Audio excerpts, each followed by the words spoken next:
see what you dream. Okay, thanks for coming out today. I guess my first question, I'm pretty sure everybody knows what this is about. Right? So if you have not got the message, I'm not going to raise your hand. So basically, this will be a 2-hour program. I'm going to talk less than 1 hour. I've lived in, just a few words about myself, I've lived in Austin since 1977, and it's all been in this area, basically, except for Allendale for a while. And I'm like many others, I'm just kind of perplexed, frankly, on what's happening, how did it happen, or how is it happening. Now, we're part of the NWACA organization. We kind of take it an unwritten oath that we will not get side of anything. We got some legal advice, for example, say that we're not going to be creating something that the city is doing anyway. But we do want to raise awareness, get feedback from the community, and let people talk. Basically, I think that's the main thing. So this is all about getting educated, if you will, and raising the awareness. And the reason I say awareness is that Joyce and I and others have seen when you ask questions around the neighborhood, I mean, I think a lot of people are just too busy raising children. They're not aware of something, they don't read the paper anymore. Even I can make a paper. So that's basically where we are today. Vicky cannot make it. So Vicky is the manager of the NWACA organization. We got 16 plus people, member systems, and hopefully you're aware of all the programs that NWACA spins up and executes across the neighborhood. So that's kind of why we're here today. So I'm going to do that's basically it. I'll introduce the two District 10 here. District 10. Well, get up here. He's coming. This is Kurt from District 10. He's been very active. I know the last 3 or 4 years with Allison, and wish you luck with that. You want to say a few words? Good afternoon. My name is Kurt Mitchell. I'm with Councilmember Allison Alter's office. She's proud to represent you and all of District 10. She may be able to arrive later this afternoon. She was in a meeting with the city manager on this very topic when I left her at City Hall earlier. I do want to just say that I think y'all are going to have folks break out and then have questions, so I will be available for questions. But what I did want to say before we break out into that is they weren't here probably when you signed in because I wasn't here yet, but on the table, on the sign-in table, there are 2 resources you may find helpful, which if you are not on our newsletter, you would not have received, but if you are on our District 10 newsletter, you will have this in your inbox. So one of the items is our October 5th newsletter, which lays out Councilmember Alter's position on the various parts of this proposal. So if you have questions about where she stands, that newsletter will give you a pretty good idea, but I'm also happy to respond in specificity. And it also includes a number of links to the various documents that you may find useful if you're trying to dig into this proposal. The second resource, which was not previously sent out, but it should be in your inbox as of today, because we sent out another newsletter today. So if you're on a newsletter, this should be in your inbox today. And so ways to take action. And so there are various links and dates of upcoming public meetings related to the Land Development Code rewrite. And on this flyer on the back, if you want to pick up a hard copy, or if you're not on our newsletter, it has my contact information, our planning commissioner's contact information, and a variety of other helpful pieces of information. So if you're not on our newsletter, I encourage you to pick up these 2 copies. And there's also a sign-up sheet for our newsletter. That way you can get these directly every time we try to send out these pieces of information. We can't communicate with you if we don't have your information, and Councilmember Alter always finds it easier to represent you if she knows how you're thinking or feeling on any particular issue or topic. So that's what I want to say about that. By the time we get into the Q&A portion, I should be joined by a member of our city staff who does not work for Councilmember Alter. She works in the department leading this project. So she reports through a chain of hierarchy to the city manager. So she's not accountable to Councilmember Alter, but she's leading the team that's been putting this together. So she and I will be able to answer questions, and she will be able to answer questions I won't be able to because they're specific to how they went about their work, and I'll be able to answer questions that would not be appropriate for her to answer, like Councilmember Alter's position or thinking or the larger council dynamic. So we will be tag teaming those conversations, and if you aren't aware of it, and if you don't get a chance to connect with me this evening and this afternoon and you'd like to, I will be having open office hours tomorrow at Biederman's on Bar West from 9 to 11. So you don't need an appointment, you can just show up and talk to me about hopefully this. But if you have other topics you want to discuss, feel free to drop by. It may just be that I'm not the best staff person in our office to discuss one of the other topics, but I'm happy to meet with you at Biederman's from 9 to 11 tomorrow if we don't get to connect this afternoon. Thank you all for being here. We believe this is one of the most consequential policy decisions the council will be making for a generation. So it's really important to learn about it and be a part of it. So thank you for being here this afternoon. Hi, I'm Joyce Stotts, and I'm co-chair of the NWACA zoning committee. So I'll take you through a few slides, and then we'll have you break out and be able to talk to folks at the tables back there and around the maps and things around the room. So let's go forward. You have this in your handouts, talking about the schedule and where we stand. So a number of meetings have been happening, several of them this week.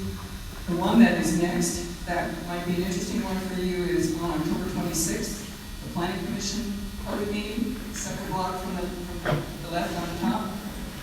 They'll be having an open hearing, and anyone who wants to can come down and talk to the Planning Commission. They need to make a recommendation on this code before it goes to City Council. So it will go to City Council for 3 readings, and you can see those meetings noted on the top. One will happen in December, another one perhaps in January, 1 or 2 in January.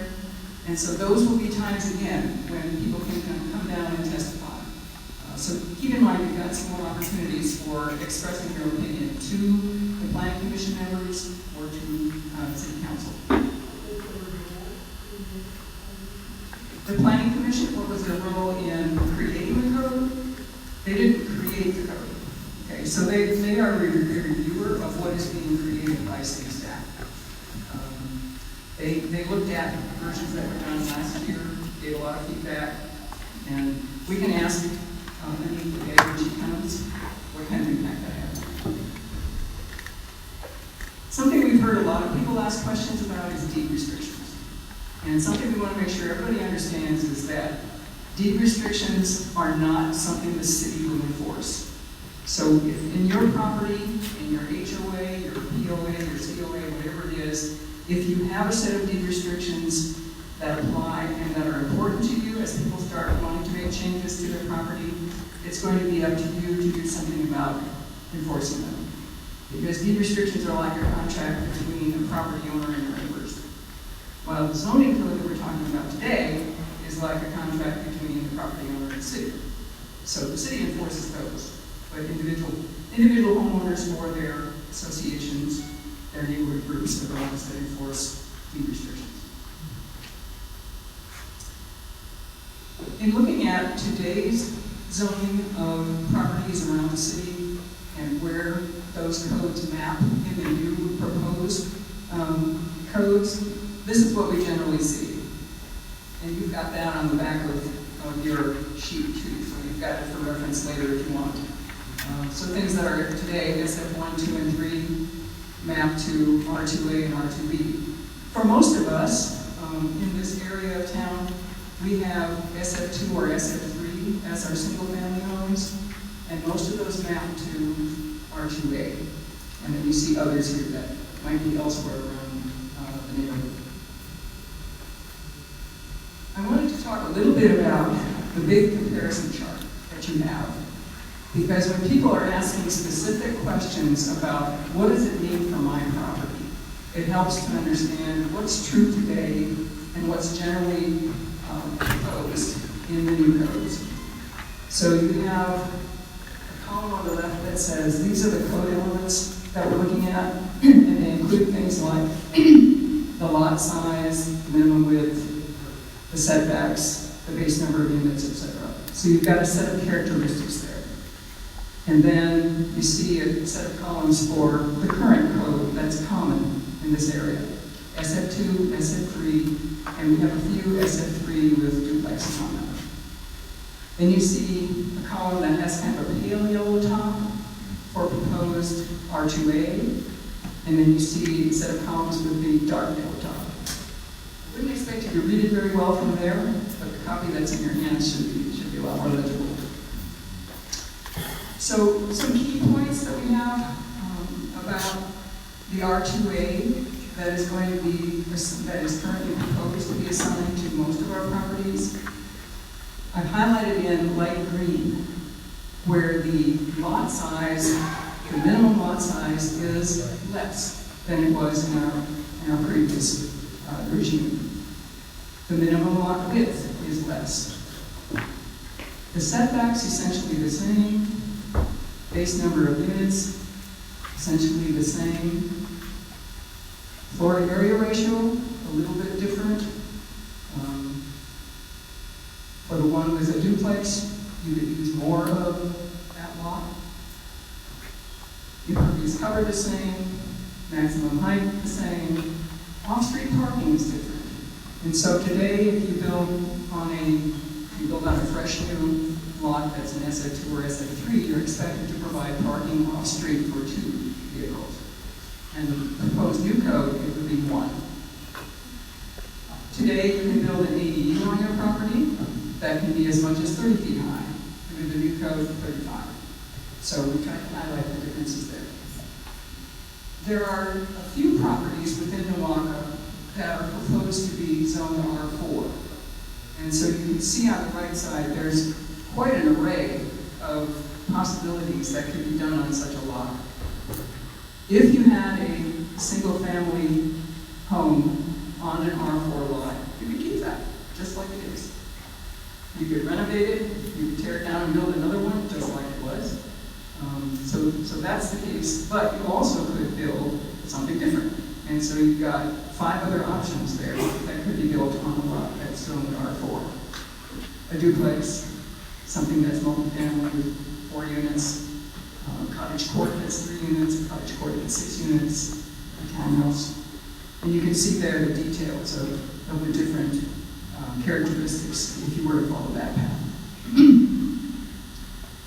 And then at the bottom of the chart, we've got a little bit more data about ADUs and parking for ADUs. So this is something we expect you to have as a reference when you have specific questions about things. But I would guess that many people have questions about their own property and want to find out more about that. So when we break it in, we'll be able to do that. Some other things we can say about the proposed zoning for NWACA is that for our commercial areas, the property on far west, that's between Heartland and Mopac, you can visualize that set of businesses and buildings. That's currently zoned something called vertical mixed use. And so in the new code, it's zoned mixed use at several different levels, sort of depending upon what is there at the moment and the property that's there.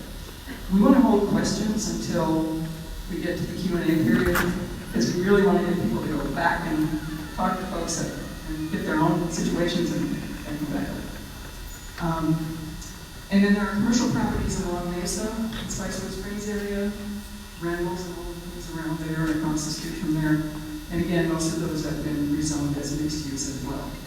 So when we talk about something being mixed use, we mean that that property can have commercial businesses on the ground floor and it can have residences above. And you can see that in a lot of places around the city now, right? So you go along Lamar and Burnett and various other places, you can see some of these things. And then for those areas of our neighborhood that are zoned PUD, and we have lots of developments that were built as PUDs when they were first put in place, because they were getting some special conditions that weren't really available to them from the standard zones. So when you look at the maps, you'll see areas that are colored gray that are PUD. So if you're in one of those, it stays as it is. So that's like a permanent contract, if you will, between that set of landowners and the city. PUD stands for Planned Unit Development, and it means that it's a special contractual relationship with the city that says for these houses, however many there are, for these houses and businesses, however many there are, this is what we have agreed to as the conditions under which they can be built there. And so it varies a lot from one to the other, what it is they were concerned about, but it could be something like they have a different idea about construction materials that can be used, or the height they will allow, or something of that sort.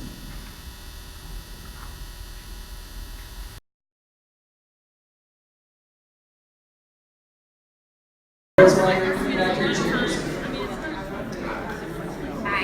Somebody asked, what does it mean to have a single-family attached house? And that's a new definition that you can find in the proposed code.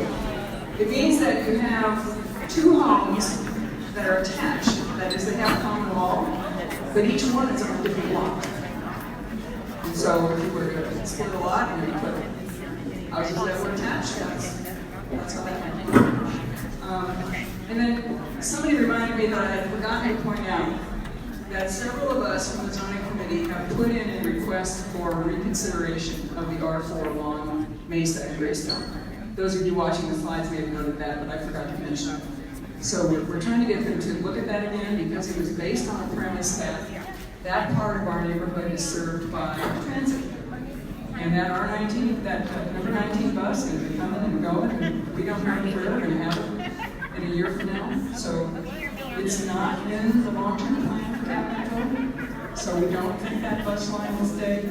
So the city is looking at that again, and the staffers said they would look at that again. But whoever wants to complain about it, please do. The more we hear about it, the better it'll be. Okay, I think that was it. So let me pass this on to Kurt, if you're ready for questions. So, as I mentioned, some of the questions are more appropriate for me to answer. Some of them, Anik would probably be better to answer to explain staff's work. So I'm going to go in and out, and I'm going to do two, and then maybe you can do two. That way there's a healthy mix. So the first question, the question was, will the people be allowed, and I believe it was supposed to say, be allowed to vote on this proposed code redo? If not now, how can that be done? Thank you. So if you wrote that question and I added the words to vote and shouldn't have, let me know. But I believe those were words that are missing that were intended. So whether or not you can vote on this, the short answer is no. The longer answer is, you may recall on your ballot, if you're a registered voter who voted in this past November, there was a proposition called Proposition J. And had Proposition J passed, it would have then put to the voters any comprehensive rewrite of the Land Development Code.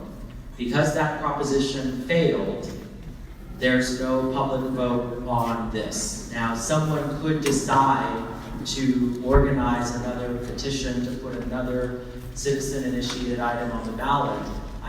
I'm not a lawyer, so I can't advise on any of that, but I would suspect that there's no way to get something on the ballot and have an election before this process concludes, which would then nullify the action of putting something on the ballot. But regardless, there was something on the ballot, it narrowly failed. November of 2018. So the next question, and then I'm going to turn it over to Anik and we'll come back to me. So the next question is, how long before I'm taxed off of my property? So I'm going to kind of, I don't have an answer to that, but there's a more general question within that I'm going to try to respond to. So there are lots of questions, there may even be another one in this stack related to that concept of essentially, yeah, there it is. So I'm going to do this one because I think, okay, great. what are the expected tax implications if Travis County now thinks I can have 4 units on my lot? So there are multiple answers to this. I don't know, Anik can add more, but I'm going to tell you how we understand this, how the District 10 office understands this, and keep in mind, Councilmember Alter is a trained economist. I am not, but I work with her, and she's very smart, so I've learned a few things from her along the way.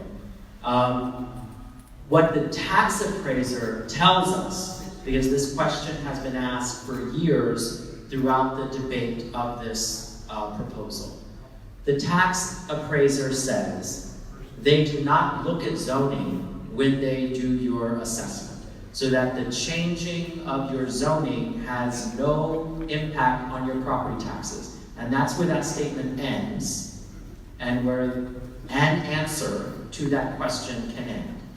Now, our answer to that question goes a few sentences longer, which is it may be true that by changing your zoning, there is not an overnight impact. But as we think about it, and the experts that we've consulted have told us, basically the reason the appraiser says that is because when they look at appraisal, they're looking at your single-family house and comparing it to other single-family homes. So they're saying once a 4-plex or an 8-plex gets built, you're not compared to that. But our concern is that before that 8-plex got built, what got sold to be demolished and then construct that 8-plex was a single-family house, presumably like yours. So in a speculative market like we've seen locally, we imagine that someone buying a single-family house to build an 8-plex that the seller is going to sell based on the assumption that this new buyer can build more than a single-family house, and that may impact the sales price, which is what your home would then be compared to.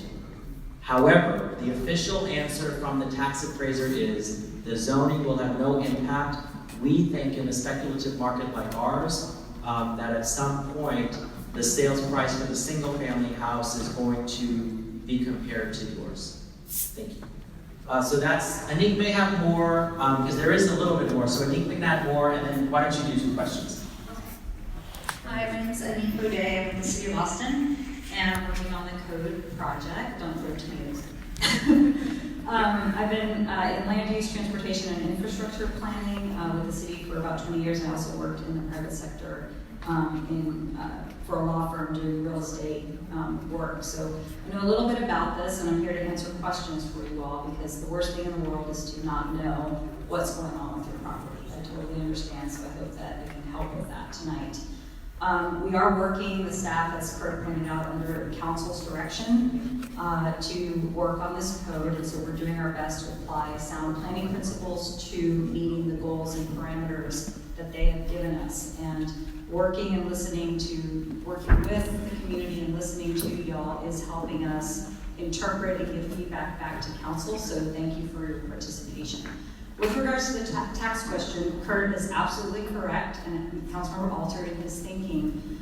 The piece that I'm still unclear on are 2 things. One is, no one really knows what's going to happen with the market. There's many variables that happen, and while we all don't want our taxes to go up, the opposite end of that is Detroit. We don't want that either, losing our jobs, and there's 2 really opposite ends of that spectrum.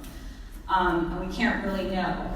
What I want to do, I have an appointment with the chief tax appraiser next Tuesday with our lead budget analyst at the city in financial services to really understand a time frame when, what Kurt describes, when a house sells, how soon is that sale put into the algorithm and the software. And as Kurt pointed out, if a duplex, even a duplex, not even a 4-plex, if a duplex is put in, it won't be compared to yours in the future. But when that sale happens, how soon after does it get incorporated into the average of comps for single-family homes? And is there a way to coordinate with them to not put it in until the new certificate of occupancy is given? So if it's a single-family home, then it's a single-family home and it's a comp, and it's just like what happens now if your neighbor sells and the natural life cycle of the house goes through and somebody builds a brand new house, that's your taxes are going to go up if a single-family house new is put in. So that's my commitment to the community, is trying to understand the time frame for adding that new parcel to the calculation and reporting back to the community on that. It's immediate. There's nothing we can do about it. And so this, y'all should be understanding of whether you believe that that scenario is going to play out, or if it won't, if the properties aren't going to sell for $200,000 or $300,000 more. So that's my follow-up on that, is my commitment to trying to understand it more. And there's a lot of market variables that go into the taxes. There's over 5 taxing authorities, which you all know: the central health, the school district, the city. There's so many, and they all have different things in play. And the code is one tool that the city has for, we have a duty to make sure construction is done in a healthful way. Health, welfare, safety is the driving part of zoning and the code. And so this is us just trying to update and modernize our code with some parameters by council. So I hope that was helpful. Switching gears to a question: what is the difference between vertical mixed use and mixed use? So vertical mixed use, as in the name, has the mix of uses in a vertical way, with usually residential on the top, and then retail and office as you get closer to the ground floor. And then mixed use can be either vertical, or it can be, as the woman was talking about earlier, like in a planned unit development where you have a big parcel, maybe 10 acres of land, where you have an office park and apartments and townhomes and maybe a little single family area, maybe a school. And so you have a mix of uses in one, making a full community. So hopefully that answered that question. There was also a question about the difference between the mixed use zoning category and the Main Street MS zoning category in the new code. And the main difference is they're pretty much the same in their gradation. I believe there's a MU 1, 2, 3, 4, 5, and then a Main Street has different numbers. The difference is the Main Street requires pedestrian-oriented uses on the ground floor to create a pedestrian environment, whereas the mixed use could be, doesn't have to have those retail or pedestrian-oriented uses within it. That's the main difference. Hello, Councilmember Halter. Welcome. I'm going to take one more and then pass it to her. I live along the proposed corridor R4. Why was this precise corridor chosen? It feels arbitrary. If the goal is urban density, why is the corridor limited to this area? So the R4 designations in this area are Greystone and Mesa. And the council direction that we are attempting to implement in this draft with those applications, with that application of R4, is adding more housing diversity in high opportunity areas, which are defined for planners. There's a national index called the Enterprise 360 Index, which looks at zip codes and census tracts that have opportunity for upward mobility, good schools, access to parks and open space, no food deserts, access to health care. And most of West Austin is an opportunity area for the city of Austin. So council asked us to look at adding more diversity of housing in those opportunity areas. So we as planners were said we didn't want it to be arbitrary.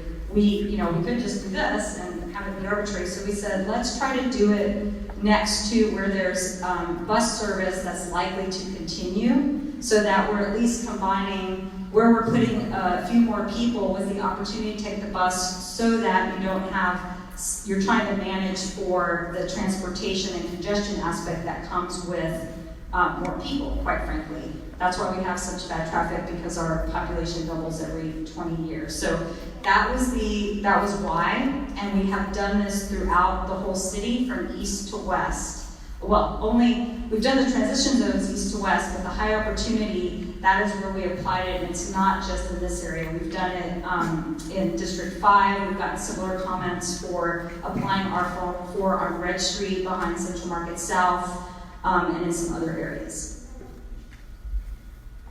Before Councilor Walter speaks, I'm going to do another question and say a couple more things. So I'm gonna just do this other question, which I believe Joyce addressed, but if you missed it, it also comes up frequently, and there are two related questions in it, so I'm just gonna repeat this. So the question was, how does the city plan on handling the current deed restrictions? So to reiterate the point that Joyce was making, the city does not issue permits based on deed restrictions. They issue permits based on zoning and the building code. So deed restrictions today, so the potential adoption of this rewrite does not change this process. But today, if you have deed restrictions that conflict with city zoning, the obligation is on the parties who, the individuals who are party to those private agreements to enforce them. So we have many neighborhoods with and without HOAs in the city who actively enforce deed restrictions. The city issues permits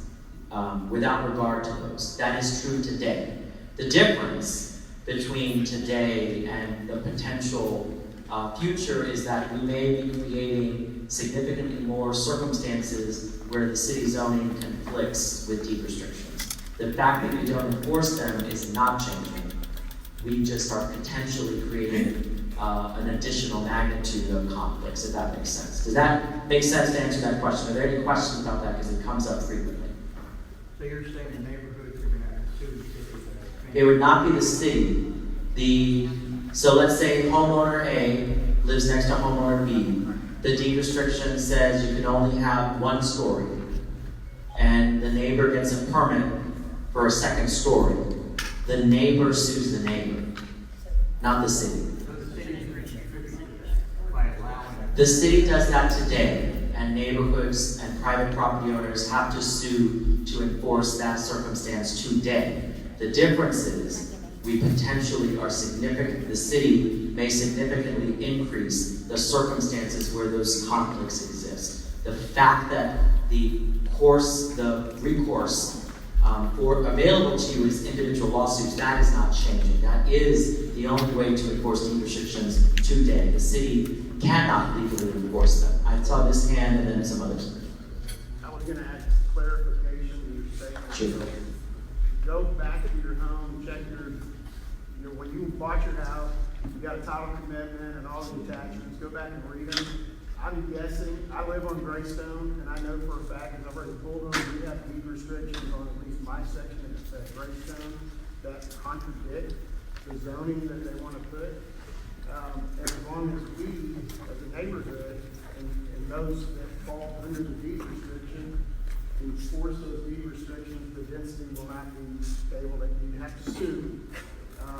But again, people may get their permits, but it's up to us to enforce our own deed restrictions. And something, I don't want to advise folks, I'm going to get to additional questions, but I don't want to advise folks, but I will just point out that something that other neighborhoods do, neighborhoods in our district who do not have HOAs, is when a property is listed, they send a letter to the realtor to ensure that the realtor is obligated to disclose to potential buyers that these restrictions exist and they must be enforced. So that way a buyer can't say, I was unaware, because their realtor who sold them disclosed it. So there are also steps you can take prior rather than waiting for the potential permit to be filed for. Before I take more questions, there was a second question related to this that I just want to make sure that is connected. So the person asked, how common are the restrictions? How do you know if you have one? I think this gentleman just basically explained, you have to look at when you purchased your property at the documents you were provided. I happen to have an active HOA, so I've never had to dig for it, so I don't know in more specificity, but I'm sure others among your neighbors have some level of familiarity. So if this is the question about deed restrictions, yes? Great question. Great question. So the city does issue notices for construction, and one thing that you can do to make sure that you are really aware of things, even if it's not necessarily within a certain number of feet from you, is the city has something called the community registry, where you can register to be on the community registry. You can set a geographic boundary. Many neighborhood associations are registered. And so neighborhood associations or HOAs can get these notices So it may be that in the future, organizations kind of have to take on an additional workload too, so that they are aware of when certain things are filed with the city for the properties in the geography. So you can do it as an individual property owner or as an organization, and you can set the boundary for what you want to receive notice to. Now, just because you get the notice doesn't mean you are legally party to enforce a covenant. You have to be in the same subdivision. Yes, there is. If you Google City of Austin Community Registry, if not, did I give you my card earlier? If not, I'll give it to you. Email me and I can send that to you. There's a hand back there, yes. I would ask, back on the tax question, most states, I think including Texas, value land based on their entitlements. And so I know you were talking about houses, how they value a house, but they also value land based on its entitlements. So if everybody along Greystone and Mesa is zoned R4 and can put up to 8 units if they use their bonus program on there, 8 units on that lot, that's 8 entitlements per lot. What does TK have to say about how they're going to value that land? They claim it will not have an impact. And I think I've told you why we think the answer is more complicated than that, but I'm repeating almost verbatim what their response is to that question. Is this about deed restrictions? Yeah. Yes.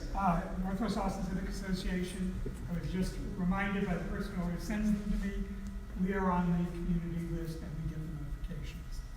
A great many of them are, it's the 500 feet limit, are not very interested, but some are. They may become more interested. So before Councilor Walter speaks, I just want to say something that I may have been remiss in making abundantly clear. Well, let me just ask a couple of questions. How many folks are, if you just raise your hand, are on the District 10 office's newsletter, the email newsletter that we send out? Okay, so I would highly encourage you to sign up for it. If you're not on it, you may not be aware of what I'm about to say. So my second question is, how many of you were at our town hall on Monday evening? Okay, so if you aren't on our newsletter and you weren't at the town hall, you may be unaware of something that I just want to make abundantly clear. The part of the process that got us to this particular place was a vote this spring, where the city manager came to the council and said, if I'm going to continue this process that you charged me to do, which is the revision to the land development code, I need you to provide me with certain policy direction and answer several questions. Because if you want me to do option A, that's one process. If you want me to do option B, it's very different. So council debated and voted on that in this spring, and the vote was in May. And I just need to make sure everyone understands that that vote was a majority of 8-3 on that direction. So 8 of the 11 council members adopted policy direction that is guiding the staff's work. So when you look at the product, I would say by and large the staff followed that direction. So they were doing what they were charged to do by the majority of council. And the other part that I want to make sure is understood is we did not agree with that direction. Councilmember Alter did not vote in favor of that direction. So we are in a position where the staff are doing what they were charged to do, responding to policy direction that 8 of the 11 council members voted in favor of. So it's Councilmember Alter, Councilmember Tovo, and Councilmember Poole who voted against that direction. And if you want to understand more about that, we can send you our newsletter where we explained that vote, where we shared the policy direction that was adopted and exactly what our problems were with it. One of the problems was the transition zones and the criteria for them and the potential depth that they would reach. And the transition zones, as in case it's unclear, that is the thing that's being mapped on Greystone and other places. So we're happy to explain more about that and make sure you're on our newsletter and all of those different things. But I just want to make sure you understand that the staff just didn't decide to do this. They were given direction that 8 of the 11 council members provided them. Good evening. For those of you who don't know me, I'm Allison Alter, and I'm your council member, and I'm glad I was able to come for some of this. I was just in a meeting with the city manager talking about the land development code, and I can assure you that I'm spending a lot of my time, most of my time at this point, thinking and trying to understand what is in the land development code and working to try to improve it. I mostly come to listen, but we did have one question, which was partially answered by Kurt, which is, what is Councilmember Alter's position and does she live in Northwest Hills? So let me take the latter part first. So I'm proud to represent District 10. We have over 80,000 folks, and my district runs basically from the Colorado River all the way up Mopac 183, down Spicewood Springs, out 2222, some on the other side of 360, and east of Mopac from 45th to Westover and Lamar. I actually live in Rosedale, so it's a fairly large district that I represent. I have someone on my staff who lives near here, and one of the great things that you have is a neighborhood association in NWACA that covers a large territory but is very organized, and we are constantly in contact with the leadership of NWACA, and it helps us to represent you better because you have volunteers who are willing to step up to that. In terms of my position, as Kurt indicated, what we're looking at is the draft map and the draft code that followed from the policy direction that was offered and adopted by a majority of council, and I had voted no on that direction in May. At the town hall, I spent a fair amount of time talking about my position, and since I really wasn't planning to speak a lot today because I wanted this to be a forum to get your questions answered, I'm not going to go through all of it, but I want to give you a little bit of a taste of the kinds of questions that I'm asking at this stage, because I can't tell you that I have answers to a 1,300-page document and a map of the whole city. And so before I mention those questions, I just want to emphasize it's really good that you're here. It's important to be engaged. We are going to do our best to understand all the nooks and crannies within District 10, but we can do that a whole lot better if you're raising issues for us and bringing our attention to things. So I really, really want to say thank you for spending a couple of your hours here and for kind of looking at this. I know that it may feel overwhelming. I know that it may feel a bit frustrating. I want to acknowledge that your houses in most cases are your biggest financial investment, and you chose your houses for a lot of reasons, and this challenges that. I want to acknowledge that and understand that there are a lot of emotions here. What I'm trying to do is to think about how we can make this code better. So I'm asking whether we have the tools that we need in this code to grow as a city. Does it give us the toolkit that we need? I'm trying to understand what are the environmental and parkland impacts of this. Does it give us the affordability that we need? Does it incentivize gigantic houses, or does it help us to get smaller units? Broadly speaking, there are a whole host of other questions that I could be asking. I could be asking about STRs and what it does to incentivize STRs. One of the things that is particularly kind of at a broader level, like the toolkit, that I'm asking is, what kind of investor is it leading to? So what kind of city? Is it going to be a bunch of investor developers that are going to be able to move forward with these developments, or is it the average person who's going to be able to put an ADU in their backyard? Have we tipped the scale in terms of the density choices that we're making so that we're just flipping the feature of the city? And are we understanding the market properly? Do we understand the way that the real estate economics work? Underlying the assumption in my colleague's direction was a very simple notion of supply and demand. So some of you may know I'm a trained economist. I have a PhD in political economy. Econ 101 week 1 is supply and demand, right? How many of you taken economics? Okay? The whole rest of economics, not just economics 101, is about how the perfect market doesn't apply. And the real estate market is example number 1. And I do not believe that the draft code recognizes that. We make assumptions and we're saying, well, we need to increase supply. Yes, we need to increase supply, but we have to be careful about what kind of supply. Is it going to give us the affordable housing? Is it going to give gigantic housing? Is it going to end up doing things that are detrimental to our watersheds and our environment and our trees? Those are the kinds of questions that I'm asking. I don't have answers to those questions yet.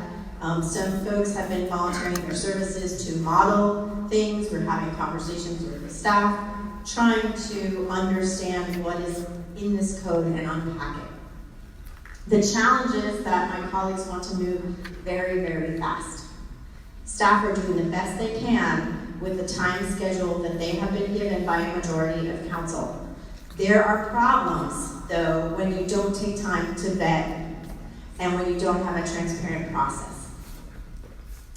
And we frankly need all of you to be communicating to various decision makers your concerns, your ideas, your thoughts. Because right now this process is moving very, very quickly. That being said, I believe there are some very clear opportunities to improve the code. I believe we have a staff that when faced with clear evidence will take that into consideration and make recommendations. But to be able to do all of that, we do need you to engage. I am one of 11. You are also directly represented by the mayor, but there is nothing to stop you from writing the other 9 council members, writing the city manager, writing the team that is responsible for drafting this, writing the planning commission members, whether they're mine or the mayor's appointees, everyone who's on it. There are hearings you can show up and other things. I am very fortunate to have fabulous staff. Kurt is able to meet and talk to folks and help you understand some of how those processes work. But we've already seen some potential movements because folks spoke up and were able to communicate issues. So you may have heard about in the transition zones, they were not going to allow you to rebuild a single family house in the original plan. That was changed before it came out in the code because of an outcry. And so I'm going to choose to look at that as a positive and to see that change can happen. Now, I do want to be clear, I can't guarantee that that change stays in there all the way through the process with the planning commission, et cetera. But it is an example of where when folks really understood the real estate economics and how people interacted with their homes and other things, we were able to get a change. So I really want to invite you to be part of that process, and I want to let the sort of the rest of the time be to get the questions answered that you have. So thank you for being here. Thank you, Councilmember, and I'm going to do as many questions as I can in the next 10 minutes, and then I'm going to go assist Councilmember Poole with her town hall at Lamar Middle School. So Councilmember Alter is correct. I led the way in the guiding of the council directive in the transition zones for the replacement, the one-to-one replacement, after hearing about deed restrictions. So we are listening, and to the extent staff is able to make recommendations that we do believe we're in the guideposts of council directions, but can maybe be more incremental and still achieve the goal, we are making those recommendations. So Councilmember Alter is absolutely right. Please stay engaged. So next question is, in these new plans and zoning, how are traffic concerns being addressed? Has there been traffic studies to accompany the proposed new zones? So I'm happy to say, outside of this special project, I'm the Assistant Director of the Transportation Department, and in 2016, the City Council and U.S. voters, the City Council teed up and U.S. voters approved the biggest transportation bond in Austin's history. So the land use changes that are being proposed for the additional capacity in transition zones and along the activity corridors or major roadways are coordinated with the improvements for all modes on those streets. So over time, the hope is that new capacity for intersections, for motor vehicles, additional pedestrian and safety improvements, safe routes to school, all that will coincide with the change in the zoning for however that looks when and if it's approved. How does the proposed land use code differ from Code Next? So as Councilmember Alter pointed out, the council direction asked staff to use draft 3 of Code Next as a starting point, but to specifically focus on affordability, housing capacity, diversity in housing types, called missing middle housing, that's meant to have diverse housing types that match diverse incomes throughout Austin, and parking, compatibility for the corridors. So what's different is that we have very specific goals to meet as we think about writing the regulations. They also included very high level, in my opinion, very good environmental goals for us to keep, like keeping impervious cover the same throughout the city and through the individual 68 watersheds that we have, and some other things. So that is the relationship. We did use Code Next as a draft, but this is a new process and a new team. It's multidisciplinary, multi-departmental. Everybody is working the levers of how everything relates to everything else to try to come up with the best product that meets the goals that council gave us. What is the compelling rationale for these changes? Managing our growth and in service to the council direction, which is on the website, austintexas.gov/LDC. The May 2nd council direction that Councilmember Alter and Kurt spoke of is there, and you can see the goals that the council is trying to meet with this. But as a planner, I'll say, in addition to the council direction, our goal is always to guide growth where it can do the most good, but it's very nuanced, as Councilmember Alter pointed out. Is the idea to have more congestion on Greystone and Mesa and more street parking? No, that's not the idea. The idea is to get more roofs for people to live in opportunity areas, to have access to good schools, healthcare, that type of thing, with population growth throughout the city. And I keep saying we double our population every 20 years. You can count on it. Comes traffic congestion and it comes parking. So we try to do our best with multimodal, bicycle lanes, transit, walking, and mixed-use development, so that folks can not drive as much. Would you say, I'm so sorry, would you say what you said about the coordination going on between you and Spiller Department, the office? Transportation department. That's Yeah. going on right now while this. Yes. Are you? Yeah, so the 2016 bond passed, and it had $482 million for multimodal improvements for traffic flow, and we're implementing that now. So we've gone through design, council has approved a prioritization matrix on where are the first out projects on which parts of the corridors, and you can Google 2016 mobility bond, Austin, Texas, and you can see exactly when those projects are slated. Yeah, it's coordinated together. Yes. Yeah. Is that good or bad? I hope it's all moving together. Yeah. Now we're going to go back and retrofit. Right. Yeah, no, I feel lucky that I'm working in a city that is doing both at the same time, because they're the same size at the same point. Like land use transportation, they have to be done together or they're not going to work. So we're doing our best. Next question. When was the R4 zone added to the map? Where will cars park along Greystone and Mesa with lower garage requirements, increased occupancy? What is the basis for R4 on this stretch? So I think I answered this a little bit before. The idea is more housing in high opportunity areas. It's important to know that the R4 that was applied on Mesa and Greystone is not a transition area. So it's the transition area, the quarter mile from these transportation corridors that were adopted in 2016 is where council asked staff to look at eliminating parking minimums. And so that is not what's in play on Greystone and Mesa.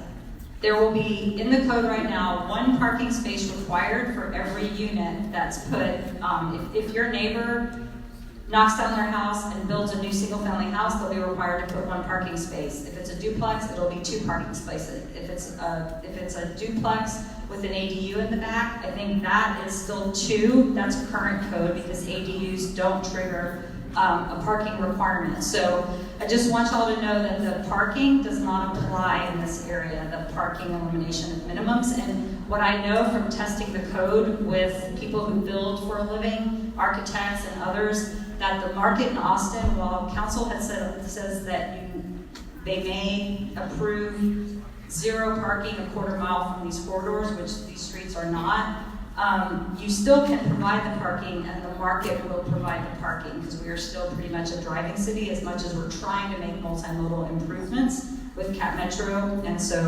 hopefully that helps. And then again, the basis is more moderate increase in housing in opportunity areas.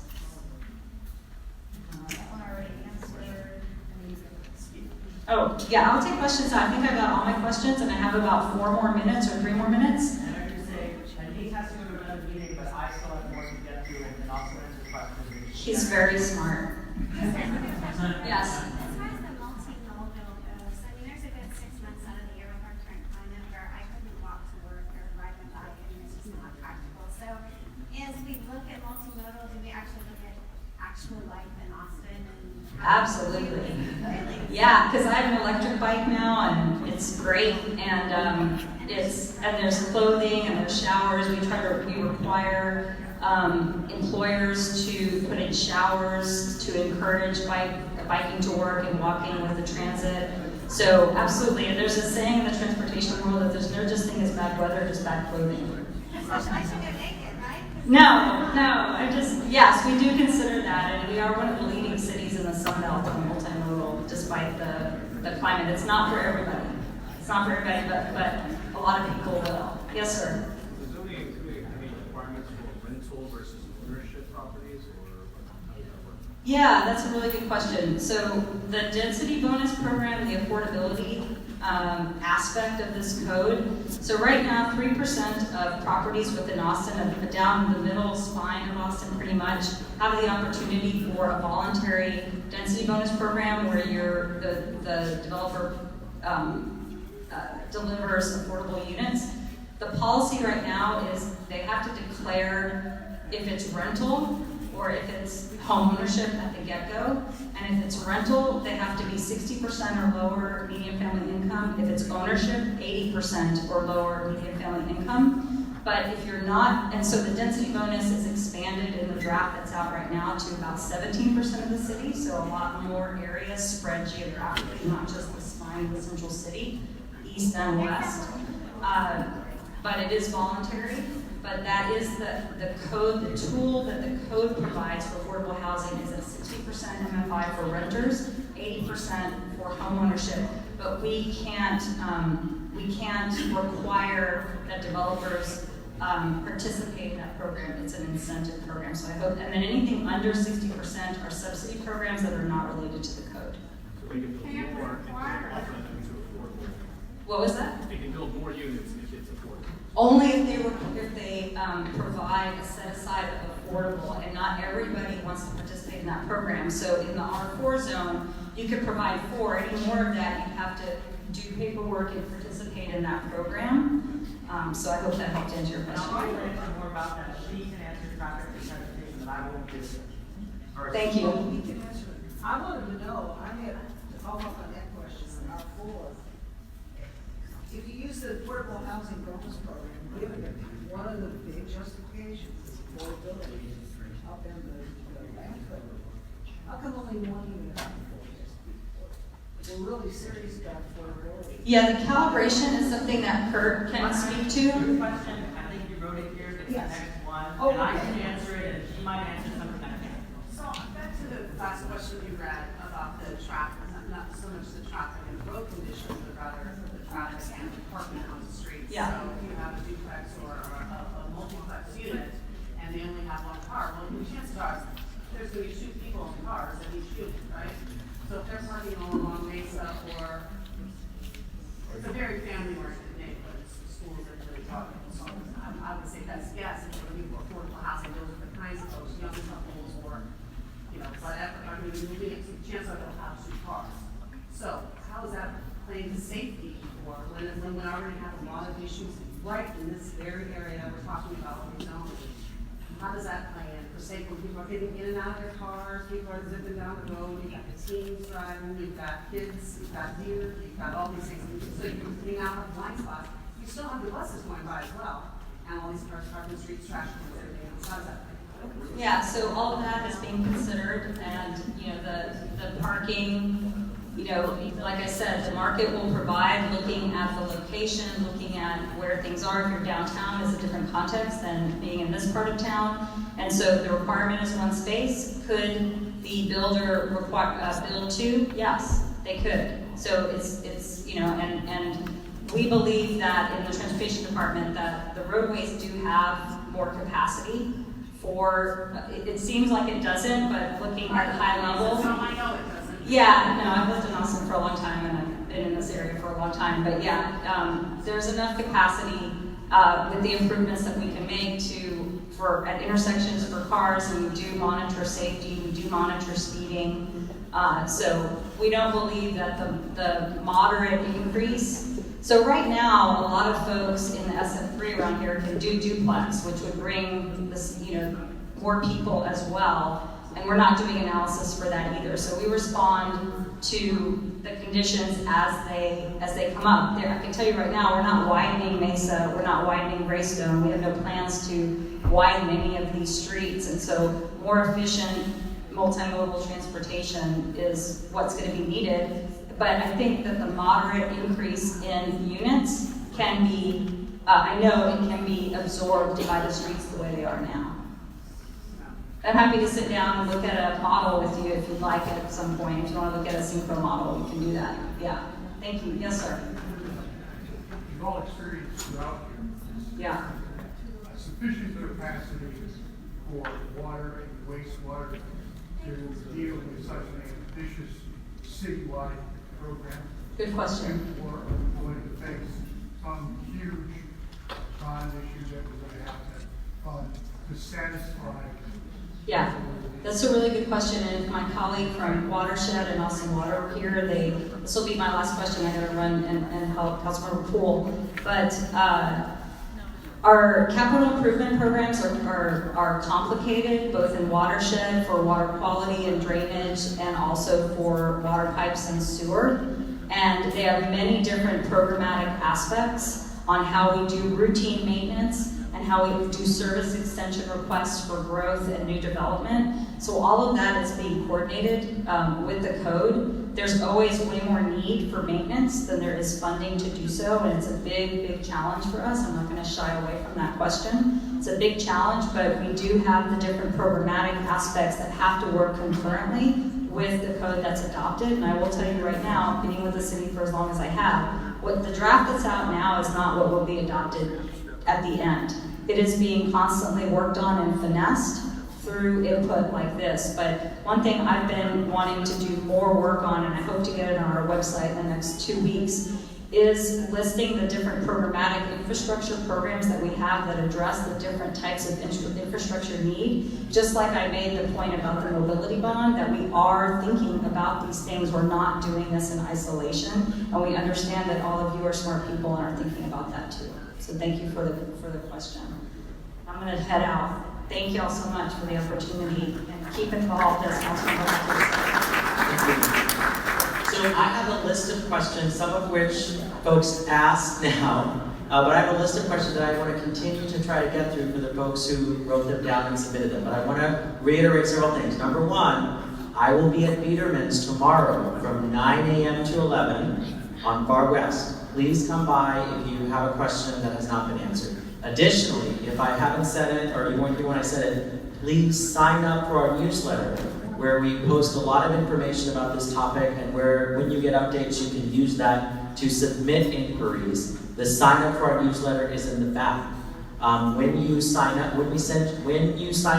we send an email that you have to open to say you consent to be on the newsletter. So just putting your email address and then never consenting when they actually send it to you, you won't actually end up receiving them. So please accept the confirmation email when it's sent to you. So one of the questions that came up was the affordable housing.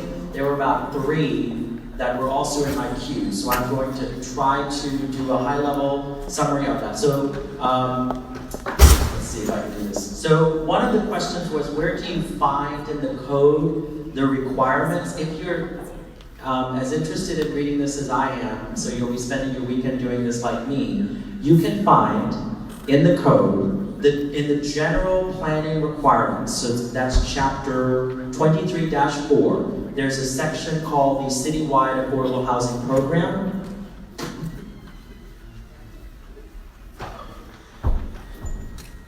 So it's going to be Division 23-4E-1. It has a lot of information.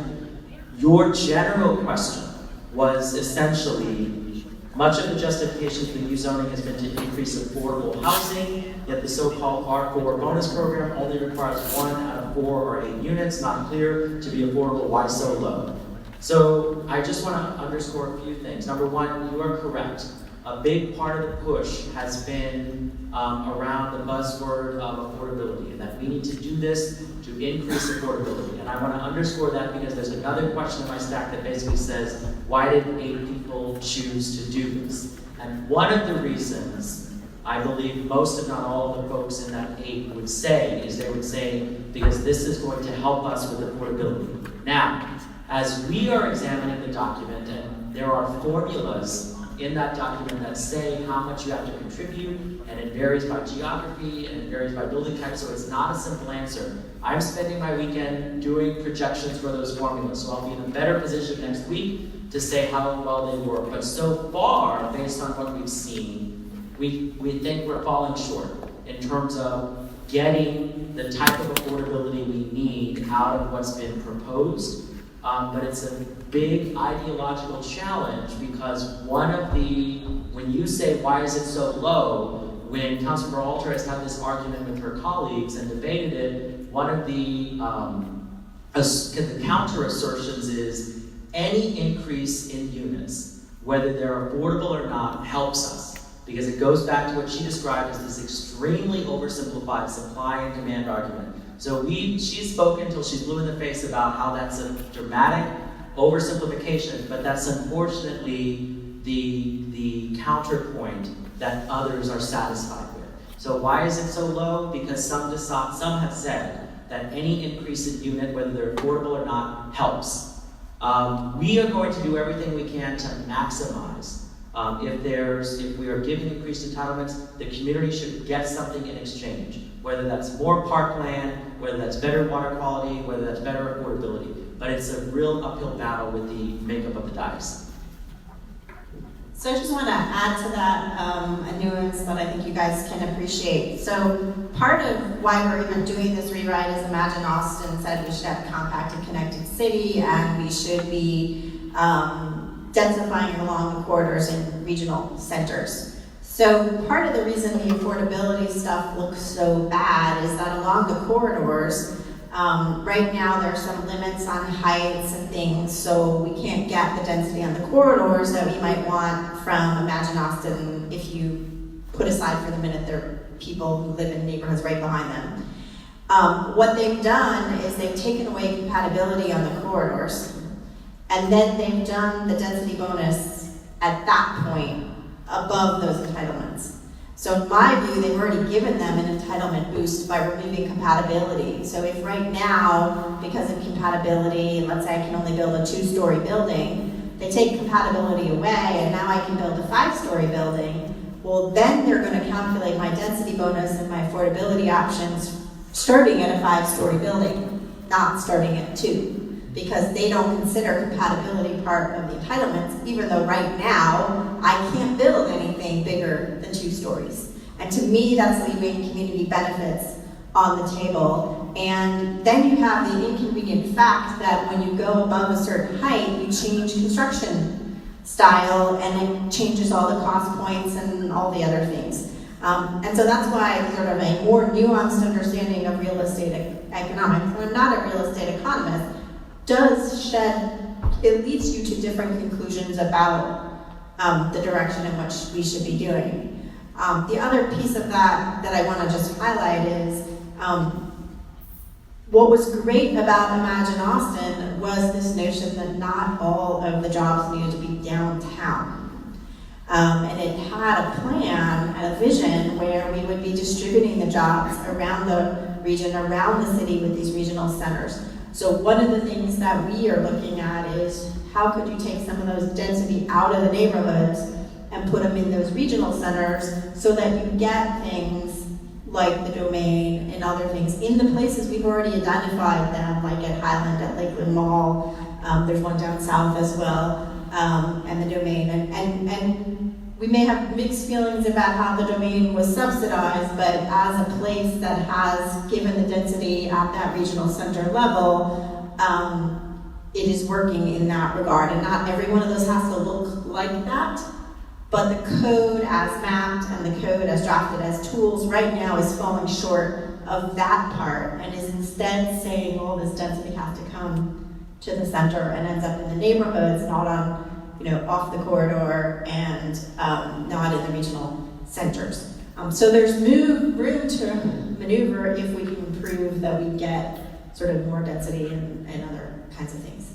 Your question for me? So that's kind of leads into the question I have was, is it specific to our area where we need to have more lower cost homes and more multi-units? We are already very apartment heavy in our area. The schools are already grossly overpopulated as well. So how does that play into that thinking? So as much as I've tried to have my colleagues understand that we need to integrate the conversation that's going on with schools into this conversation, that hasn't been something that they have taken up as important. I think that the reality, I mean, you see that with, some of the dynamics with the ISD conversation, which is a separate unit of government, et cetera, follow from the fact that we're at 125% over here for our schools. And so you cannot, there's not really a scenario where you can close them or do things like that. But we ought to be taking that in consideration with the land use. You're right on that. Specific to our neighborhood, like it says we have to. So it's not specific, it's this overarching demand for growth. And there's a lot of more outlying areas where you could definitely build entire communities with multi-unit homes and townhomes, or do a similar domain out north or wherever, west, east, anywhere that we're not already densely populated. So the regional center approach does do that, which is what I'm advocating. There are some costs to what my colleagues would say is sprawl. In terms of environment, in terms of infrastructure, et cetera. They want density. They don't necessarily, they want it to be where you have transit, where you have other things. And I know that's not what you have over here. I also know that you have a lot of multi-unit buildings over here, but because they were designed well and this was a well-planned area, they don't jump out at you the way they jump out in some other parts of the city, because if you know the history of Northwest Hills, it was planned so you had single family in certain areas, you had the missing middle, and you had the apartment buildings, and you had the commercial, and it really followed good planning principles. And if you go like I did and you do your campaign canvassing and stuff, you can really see there, you can go into these little places, whether off Stack or whatever, and they have a lot of missing middle and apartment complexes, but they don't feel the same way as what is being proposed in this code because they were well planned. And what we're doing in doing this is not planning, it's taking these very simplistic goals of supply and saying we need to hit those numbers and trying through blanket statements to achieve those throughout the city. Sure.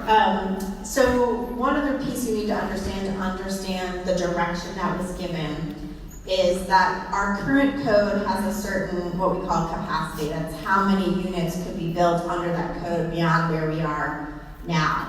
And the estimates for the current code are 135,000, roughly speaking, 140,000. That happens to be the same number that we talk about that we need in terms of our strategic housing blueprint goals and what we want to see created over the next 10 years. What my colleagues did is say, well, just because you have a capacity number for the code, that doesn't mean you'll actually get it built. We need to have a bigger capacity so we have a better chance of hitting our targets.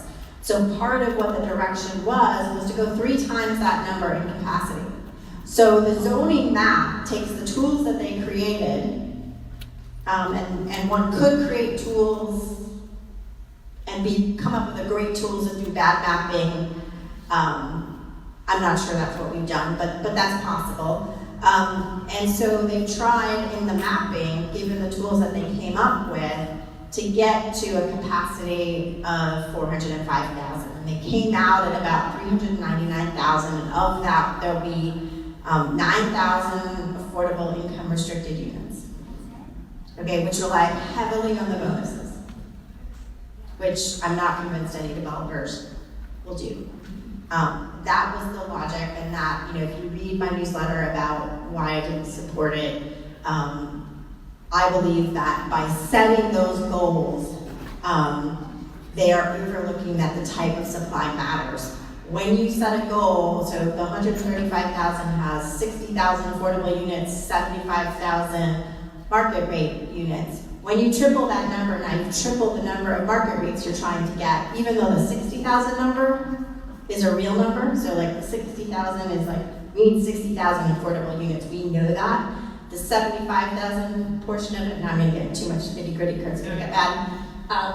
The 75,000 number is kind of made up because it's from the whole region. So when we did the strategic housing blueprint, they said, well, we need to cover the region's growth. And so we have this big number. Well, not only do we have a big number that's overestimated in the beginning of this that we're starting with, now we're gonna triple it and say we need capacity for it.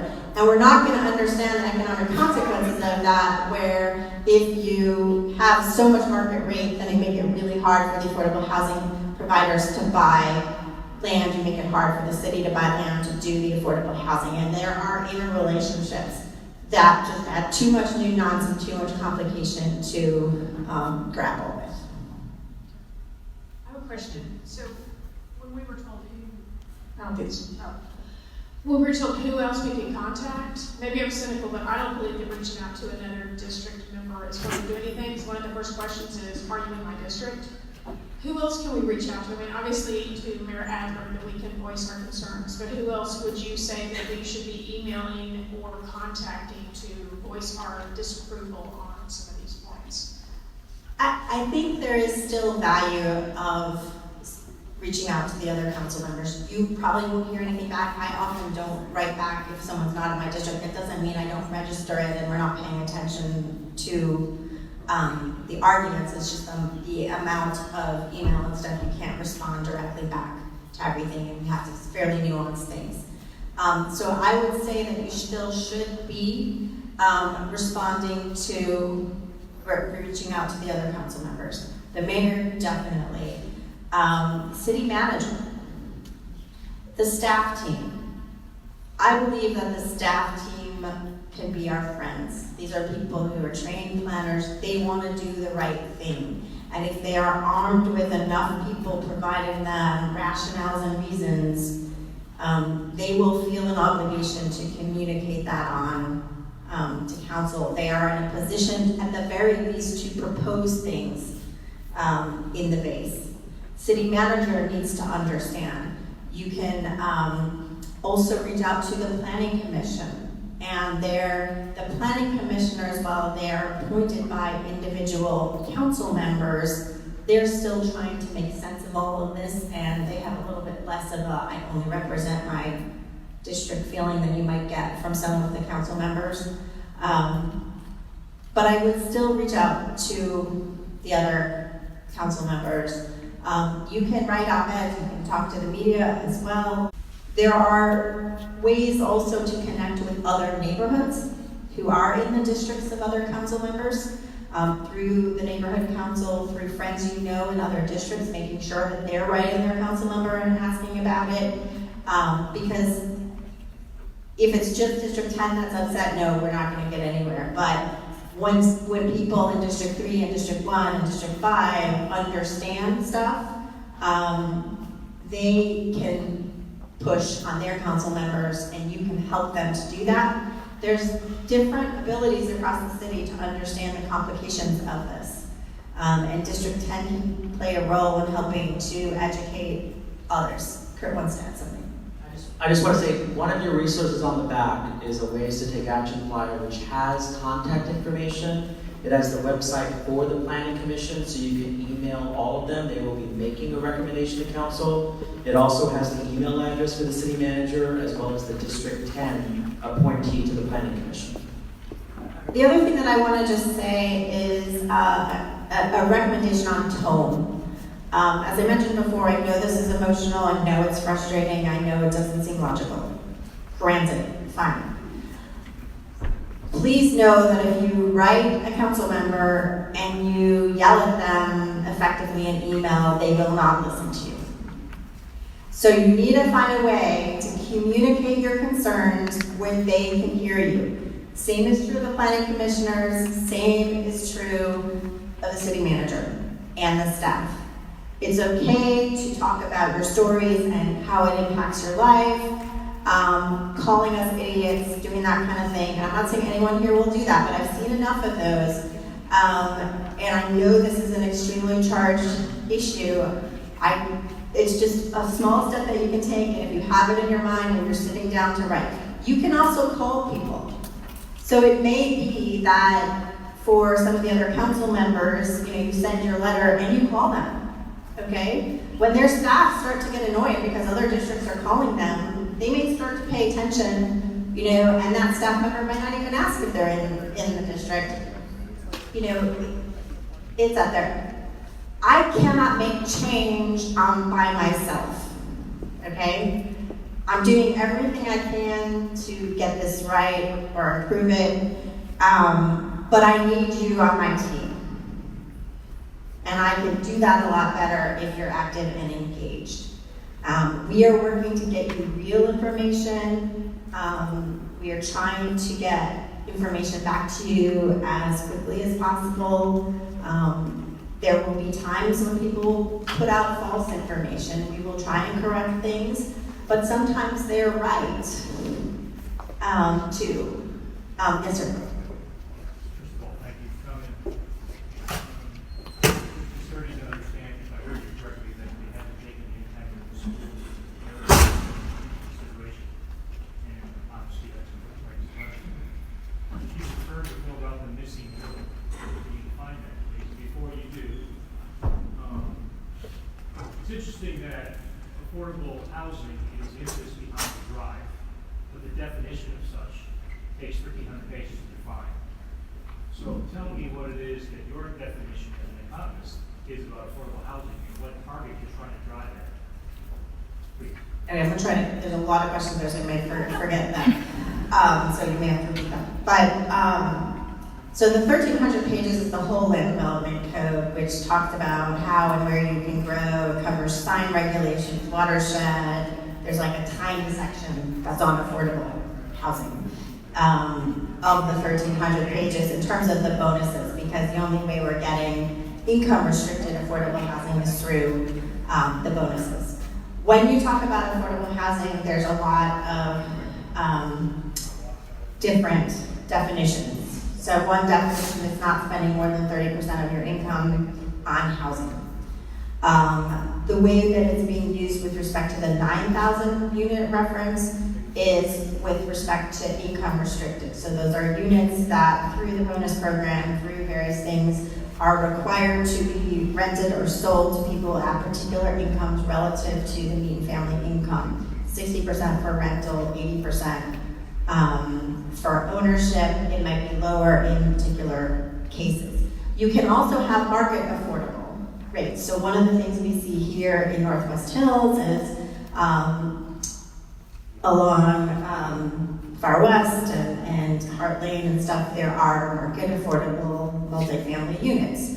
And those are also there. And there was one other question. Do you remember what the other one was? Oh, missing middle, okay. So this is one thing that I've also been debating with my colleagues is what is the definition of missing middle? And in talking to my colleagues, missing middle can be a duplex, it can be an ADU, it can be a 24-unit apartment building. And they use the term interchangeably, and sometimes they want to be talking about small scale 3 or 4 units, maybe 8 units, and sometimes it's 24 units.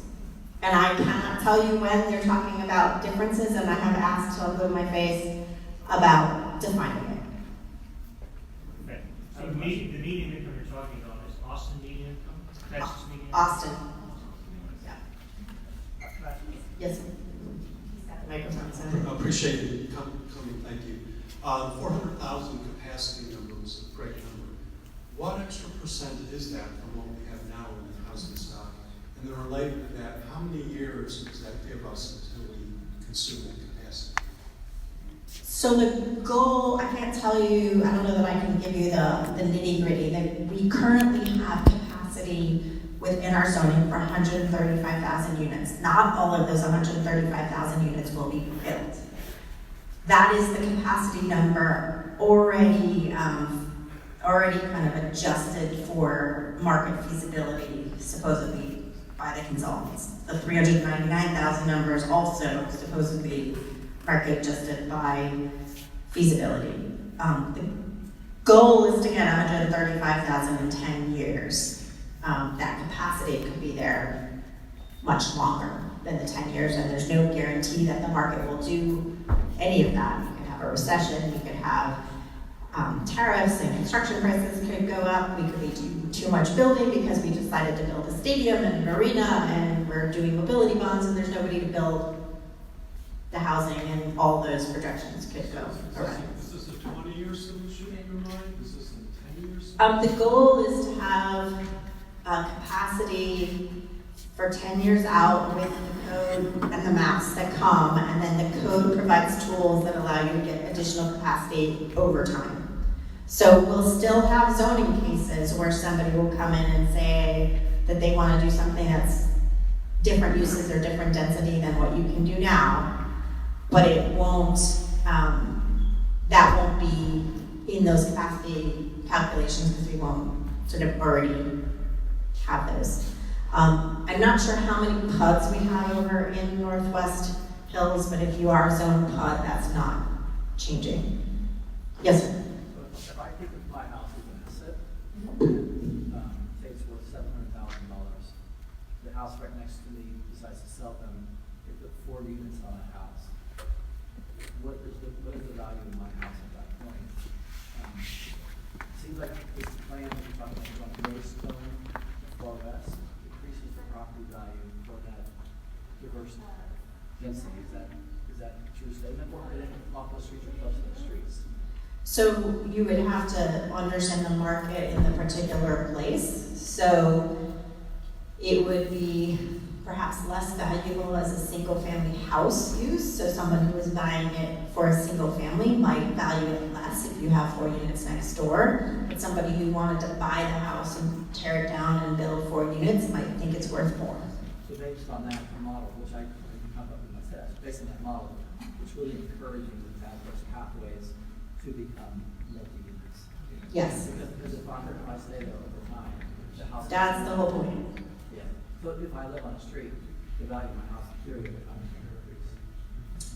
No, just. Yes. As opposed In to. a financial way. The street off of Greystone, then that would have that kind of, this would be the step that would start to increase. Probably. Okay. I don't know how long we have a room or what we need to do, and I know you have another. Take about 5 minutes. Okay. Yes, ma'am.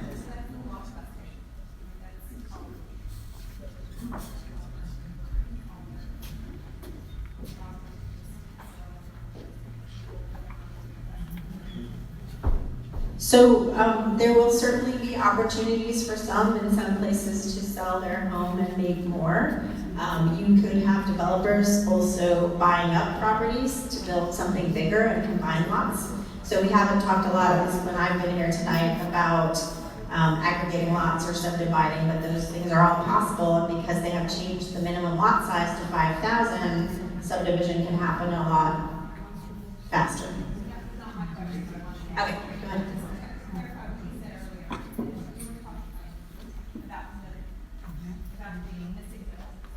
So the only affordable housing that's part of this whole plan is the bonuses, the 9,000 units that the developers can develop from.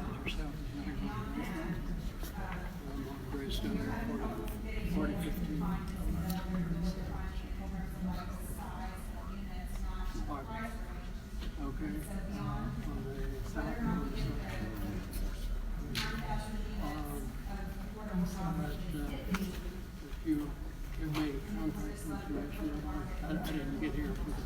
So there's a lot of this that depends on the market, and I want to be clear, that's 9,000 of affordable income restricted units. You still have, as we have here in West Hills, you could still get market affordable apartments in theory. And my colleagues would argue if you increase supply, then you're more likely to have market affordable units. And I don't disagree that we have to increase supply, but how we're doing it and the pace that we're doing it matter for the type of units you can get. So, and you could have plenty of people, if they're making a lot of money, have access to affordable housing at 30% of their income if they can afford really expensive houses. So there are many different ways. That's why we were having the conversation before about different types of affordable units. So folks are starting to leave, and there's a part of the code that I want to make sure people leave understanding. So I'm going to speak about something no one's asked about, but I think is important. So we've spent a lot of time thinking about the transition areas and the missing middle, but I don't want people to believe that there are no reasons to have questions about the R2A, R2B zoning, which most of you likely have. So right now, depending on the size of your lot, if you're zoned SF2, you can have 1 to 2 units. You might think that because you have single-family zoning, that absolutely means you can only have 1 unit. For larger lots, you can have 2. Today, what we're doing is saying you can have 2 with smaller lots. So we're poised to increase the number of lots that can have 2 units. So part of that is just assume, it's a very safe assumption that you would be theoretically allowed to have at least 2 units on a lot that today could only feasibly or legally have 1. There's another element to that information, which is the preservation bonus. So the preservation bonus is something we haven't talked much about tonight, and it's something that we are spending a lot of time digging into because we think it has a lot of area for concern. The preservation bonus, in an oversimplified summary, essentially says, if your zoning allows you to have 2 units, or 1 unit, we'll say 1 unit, the preservation bonus says you get an additional unit beyond what you're legally allowed to have as your base zoning if you preserve 50% of a structure on the property, an existing structure that's at least 30 years old or older. So essentially, if you have a house that's 31 years old, and you preserve 50% of it, you can then build 1 additional unit beyond what you're allowed.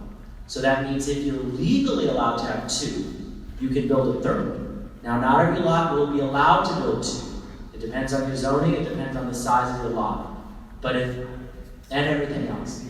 But there's a whole other reason why my point to really underscore this is not so much to unpack all of this, it's to say you need to also be looking at the details for the R2 zoning. The preservation bonus says there's something within our code called floor-to-area ratio. If you aren't familiar with it, it's an oversimplified way. It essentially says the size of a structure you can build depends on the amount of land you have. Okay? So it's a formula between the amount of land your lot is and the size of livable space you can have. So what the bonus says, the part of the reason it's a bonus is it's not just a unit bonus, there's another added incentive. The incentive is that new unit you build has an unlimited floor-to-area ratio. So you still have to abide by the impervious cover rules, the height rules, the setback rules, but there's no floor to area ratio limit. So essentially, right now under our code, for a 5750 square foot lot, your maximum floor to area ratio is 2,400 square feet. So that's what generally you see maxing out today. So this would mean there's an unlimited floor to area ratio for your second unit. It doesn't count towards the cap. You still have the height, you still have the impervious cover, but not any limit on the impervious, on the floor to area ratio. The other problematic piece for the preservation bonus is right now, the draft does not say any length of time you have to preserve that 50% of the original structure. So there are a lot of areas for concern that we have with the preservation bonus that we are going to be digging into and trying to resolve. And I'm not telling you this to say it can't be fixed. I'm telling you it to say this is something, if that concerns you, you need to keep it on your radar to follow it through this process. And I want to underscore something Councilmember Alter said when she talked about the fix of allowing single family to persist in transition areas or missing areas zoned for missing middle.